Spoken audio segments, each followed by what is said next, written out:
What's up everybody and welcome to the channel. Today we're taking a look at the new Kia Sorento. Now this one is the X-Line SX Prestige all-wheel drive, finished off in jungle green. Now with an MSRP around $48,000, that puts this in about an average price point category. However, I think this new Sorento is very well above average when you look at the materials it has along with all the features. So comment below, do you think this new Kia Sorento is the ultimate average price family SUV with way above average options? Comment below and let me know your thoughts. So if we pop this hood, which by the way, it weighs a ton. I wonder why it has to weigh that much. But underneath the hood, you are going to get that 2.5 liter inline 4-cylinder turbocharged engine. This makes 281 horsepower with 311 pound-feet of torque. Also has an 8-speed dual clutch transmission and all-wheel drive system with torque vectoring and a center locker.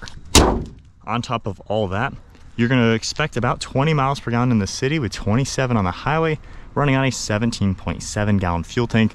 Curb weight is 4,200 pounds, and this specific spec can tow about 3,500 pounds.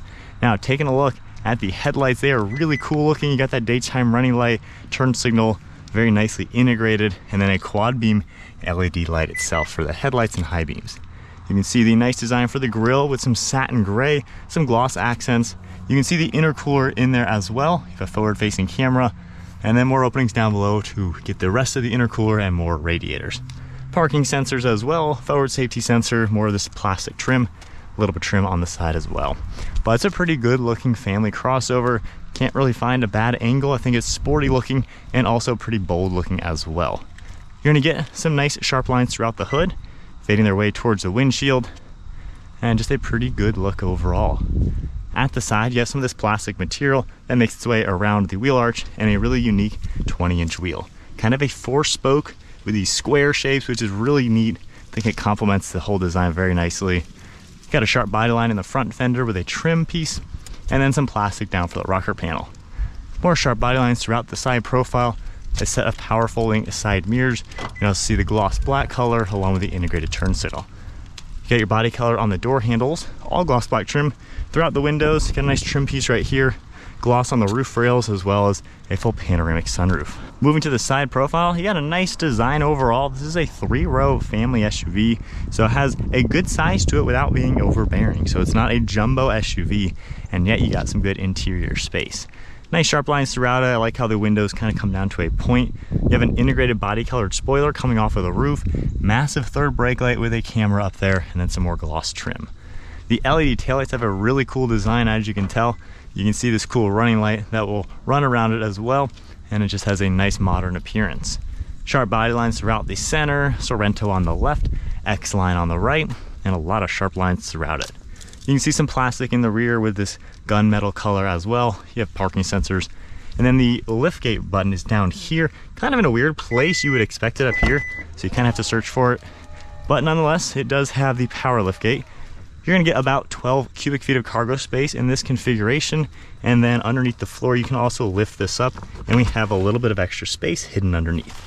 Now from here, you can pull these seats down really easily, giving you about 45 cubic feet of space.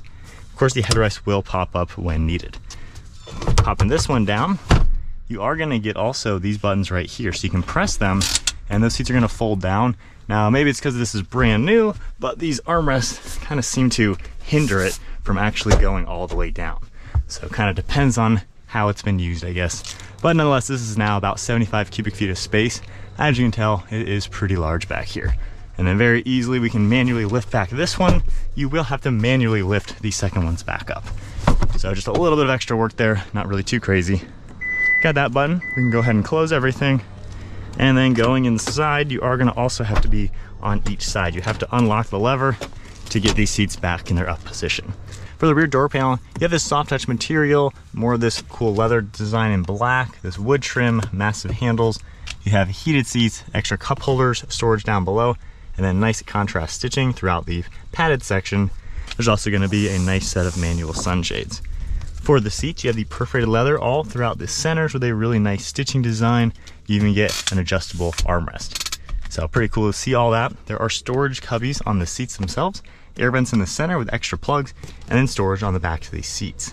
you have a few different icons to adjust the seat. You can press that button to get out of the way, to walk into the third row. There's also an identical button up here, and then you have that recline lever to fold it all the way down and flat. So hopping in at 5'11", I have the driver's seat at my height, so I have ample amounts of legroom, great amount of headroom, and you can see this nice micro suede design for the entire headliner. So a pretty premium looking vehicle on the inside.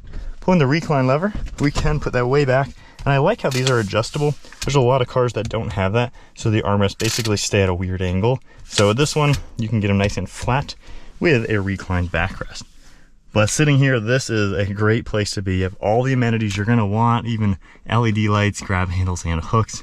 And there's a lot of room back here to make this super practical for the family. And unfortunately, someone has made the child locks on this car. So with that said, you do still have a lot of room. So if you need to climb out, if there's child locks, it isn't the worst thing in the world, and we can get out. But for the child locks, since if you're gonna buy this car, you probably need that. They're right here. It looks like you need a little bit of a screwdriver to make that adjustment. So we're gonna leave those in that position, just leave the door open. Let's check out the third row. So climbing back here, not too bad to do. Now the one drawback, this is not a huge SUV, so these seats are kind of on the floor for me. So my knees are nicely in my chest. Needless to say, not the greatest back seat for grown-ups. If you put this back, again, it's decent.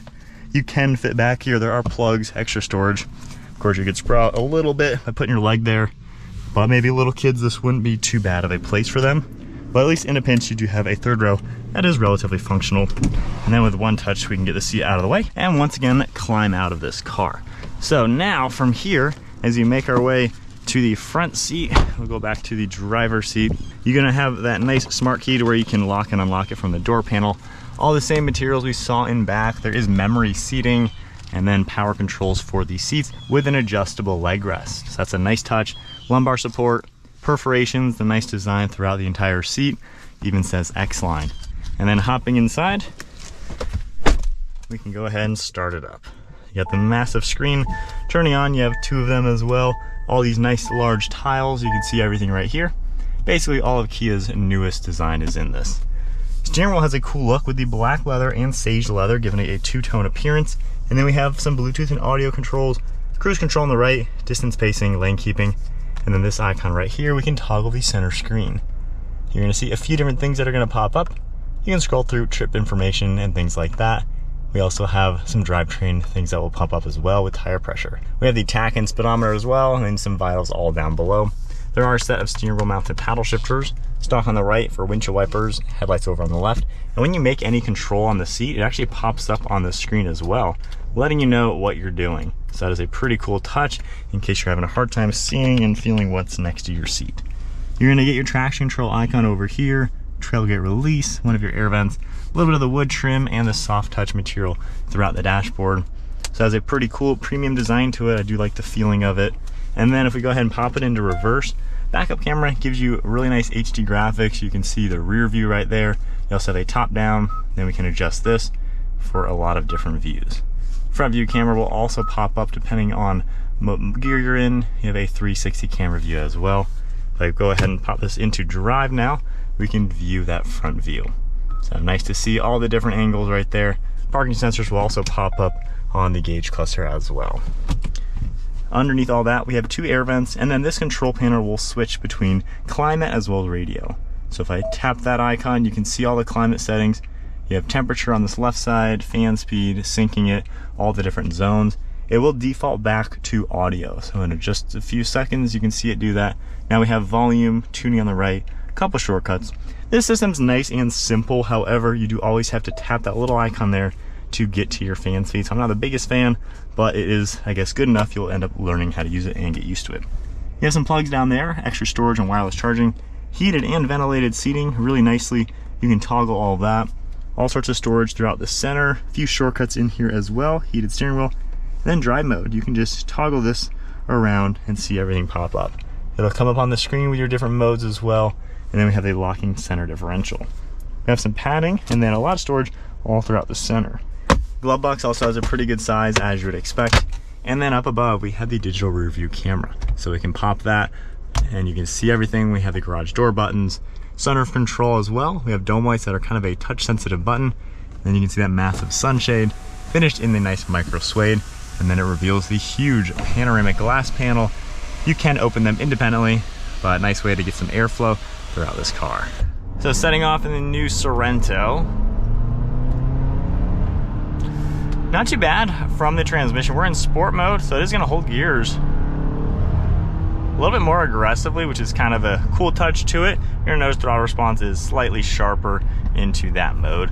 We'll go back into just normal mode now and get our bearings with this new Sorento. It's a pretty nice car to be in. I feel nice and high up, kind of like a typical crossover. You have a really flat dashboard, so you get a really good view out the front. I love the rear view camera, that makes it super easy.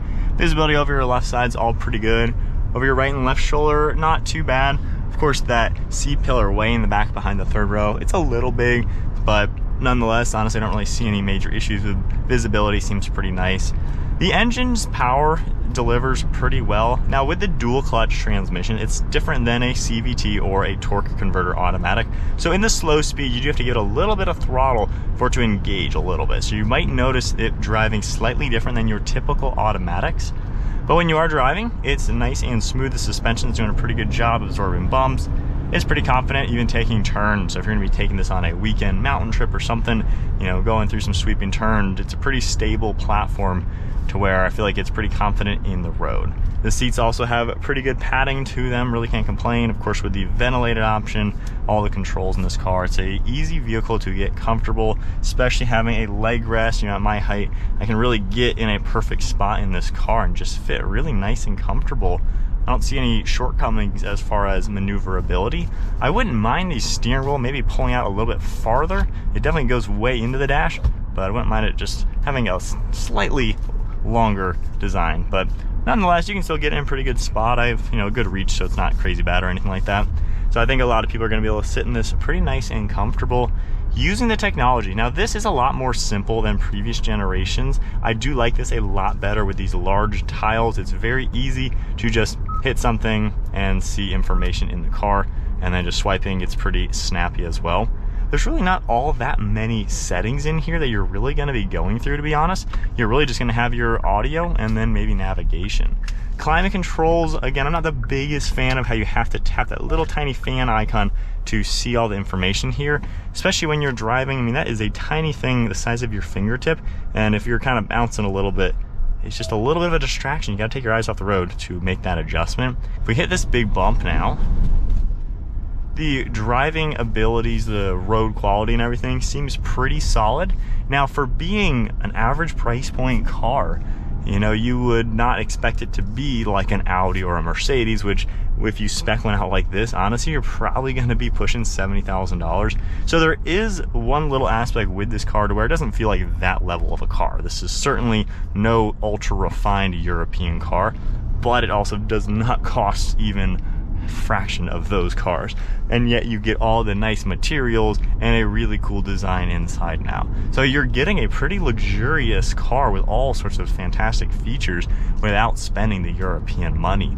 You're just getting a little bit less road quality. It's not quite as refined, but you know, for the average person, this is probably going to be a quite nice driving experience. And I think overall, that's basically what it is. It drives really nice and normal, about what you would expect any normal car to be, and yet you get all the bells and whistles and nice materials throughout it with a pretty good layout overall.